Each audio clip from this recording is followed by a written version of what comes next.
Hello friend, welcome in my YouTube channel create knowledge 365।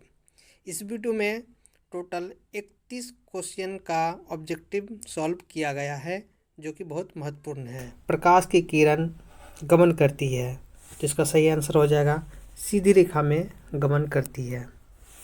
दूसरा question है, प्रकाश का वेग न्यूनतम होता है। न्यूनतम मतलब होता है कम से कम किस में होता है? तो निर्वात में 3 लाख किलोमीटर पर सेकंड होता है, जल में 2,25,000 किलोमीटर पर सेकंड होता है, जबकि वायु और निर्वात में लगभग बराबर होता है, और कांच में 2 लाख किलोमीटर पर सेकंड होता है। इसलिए ऑप्शन डी सही हो जाएगा, कांच में प्रकाश का वेग कम होता है। तीसरा, मोटर चालक के सामने लगा रहता है, यानी कौन सा दर्पण लगा रहता है? तो कोई भी ड्राइवर के सामने 2 व्हीलर, 3 व्हीलर या 4 व्हीलर कोई भी गाड़ी हो, उसके सामने उत्तल दर्पण लगा रहता है। उत्तल दर्पण लगा रहता है ताकि वो पीछे से आने वाले सभी गाड़ी को देख पाए। चौथा है, मोटर के हेडलाइट में किसका उपयोग होता है? यानी इसमें भी दर्पण का इस्तेमाल होता है, तो कौन सा दर्पण? इसका सही आंसर हो जाएगा ऑप्शन सी, अवतल दर्पण का इस्तेमाल होता है। और पांचवा, समतल दर्पण द्वारा बना प्रतिबिंब होता है। इन समतल दर्पण कौन सा प्रतिबिंब बनाता है? वास्तविक, काल्पनिक या दोनों? इसका सही आंसर हो जाएगा ऑप्शन बी, काल्पनिक प्रतिबिंब हमेशा बनाएगा, जबकि अवतल दर्पण काल्पनिक और वास्तविक दोनों बनाता है। छठा क्वेश्चन है, लेंस की क्षमता का SI मात्रक होता है। तो लेंस का क्षमता का SI मात्रक डायप्टर होता है, जिसको कैपिटल D से दिखाते हैं, और P बराबर होता है 1/F, लेकिन होना चाहिए मीटर में। और यहाँ पे है डी नंबर में एंगस्ट्रम, जो कि एक एंगस्ट्रम होता है 10⁻⁻10 मीटर के बराबर होता है। इसको भी पूछ लिया जाता है। प्रकाश की किरणों का पथ दर्शाने वाले चित्रों को कहा जाता है। तो इसका सही आंसर हो जाएगा किरण आरेख। आठवां क्वेश्चन है कि 2D क्षमता वाले लेंस का फोकस दूरी क्या है? तो यहाँ पे लेंस की क्षमता यानी कि P दे के रखा है, 2 डायप्टर है, लेकिन हमें फोकस लेंथ पूछा है। तो फोकस दूरी क्या हो जाएगा? तो इसका फॉर्मूला होता है यहाँ 100/F। F मीन्स फोकस दूरी। 100 क्यों दिए? यहाँ पे सेंटीमीटर में है, इसलिए यहाँ पर 2, इसके नीचे कुछ नहीं है, तो ऊपर क्या हो जाएगा? कैंसिल हो जाएगा। कितना हो जाएगा? 50। तो F बराबर कितना हो जाएगा? 50 हो जाएगा।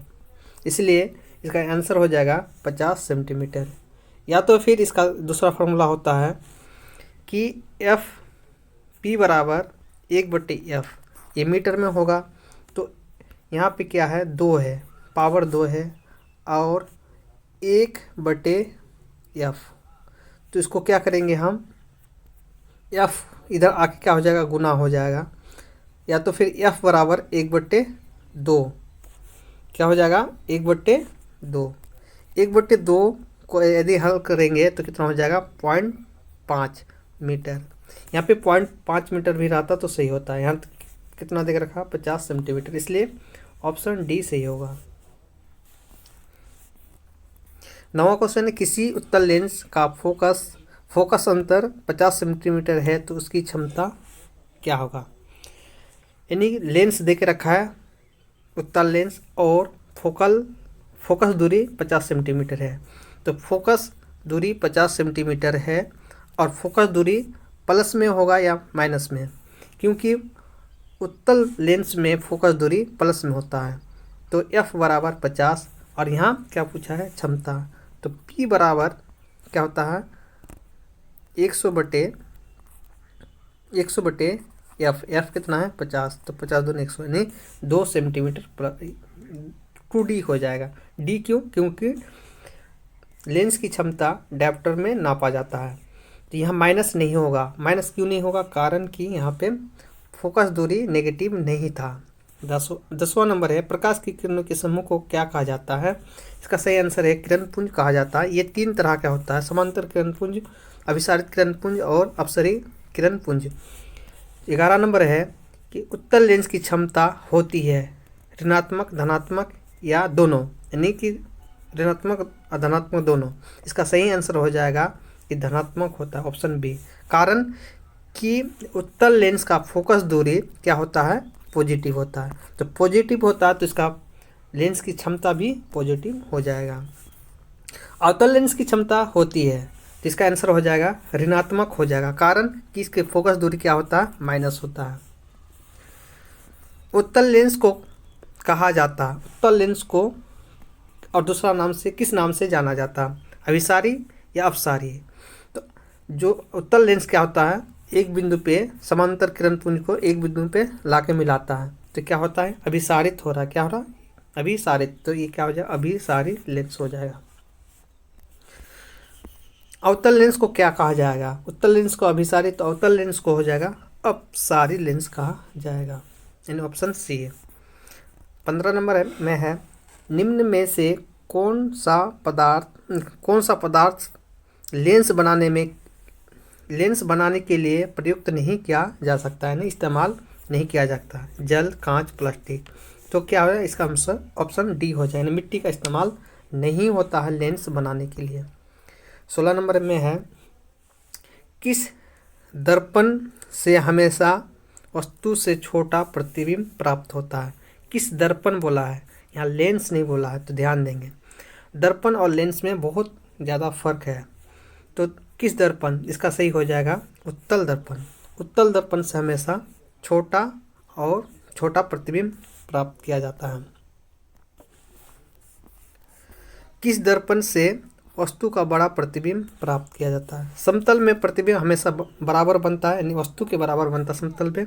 अवतल में छोटा और बड़ा दोनों बनता है, और जबकि उत्तल में सिर्फ छोटा बनता है। तो क्या बोला, किस दर्पण से वस्तु का बड़ा, यानी अवतल दर्पण, ऑप्शन बी सही हो जाएगा। अवतल दर्पण में वस्तु से बड़ा प्रतिबिंब बनता है और छोटा भी बनता है, दोनों किस्म का प्रतिबिंब बनता है, दोनों आकार का। प्रकाश के परावर्तन के कितने नियम हैं, ये तो बहुत छोटा क्वेश्चन है। 2 नियम है, प्रकाश के परावर्तन के 2 नियम हैं। 19 नंबर, जब प्रकाश की किरण हवा से कांच में प्रवेश करती है तो मुड़ जाती है, यानी किरण किधर मुड़ती है, अभिलंब की ओर या अभिलंब से दूर। तो प्रकाश की किरण क्या होता है, हवा, यानी हवा से कांच में जा रहा, तो क्या हो जाएगा, सघन माध्यम में जा रहा है तो अभिलंब के निकट आएगा, ना कि दूर भागेगा, यानी ऑप्शन बी सही है। फोटोग्राफी कैमरा का अभिदर्शक होता है, इसका सही आंसर हो जाएगा उत्तल लेंस होगा। उत्तल लेंस का उपयोग होता है। साइड मिरर में होता दर्पण, यानी साइड दर्पण के रूप में प्रयुक्त होता है, कौन सा, उत्तल दर्पण का इस्तेमाल होता है, ऑप्शन बी।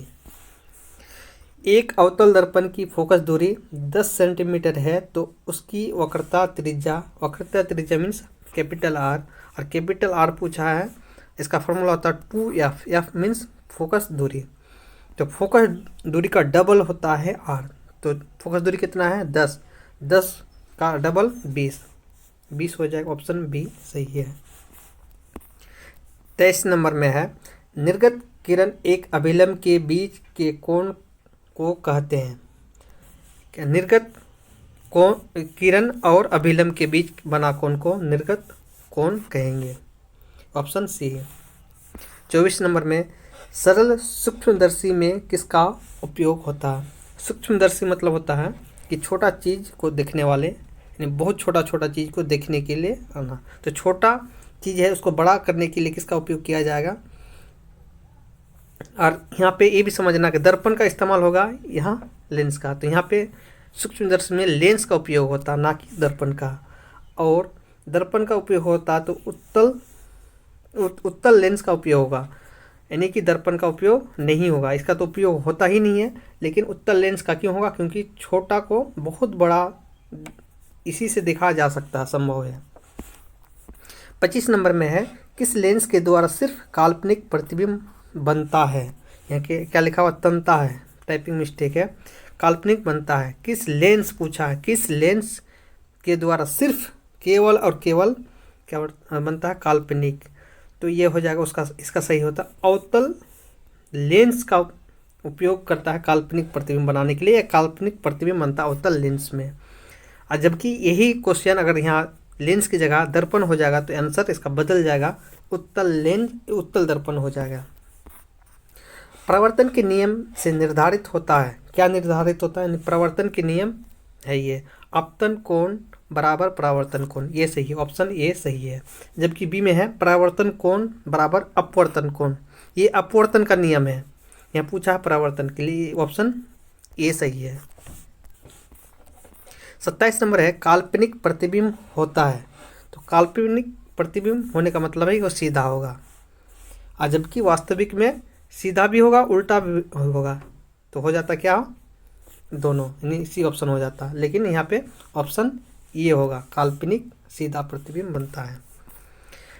लेंस में मुख्य फोकस की संख्या कितनी है, क्वेश्चन समझना है। फोकस तो 2 होता है, लेकिन मुख्य फोकस किसी भी लेंस में 1 होता है, इसका क्या ऑप्शन हो जाएगा, ऑप्शन बी, 1 ही मुख्य फोकस होता है किसी भी लेंस में, उत्तल हो या अवतल।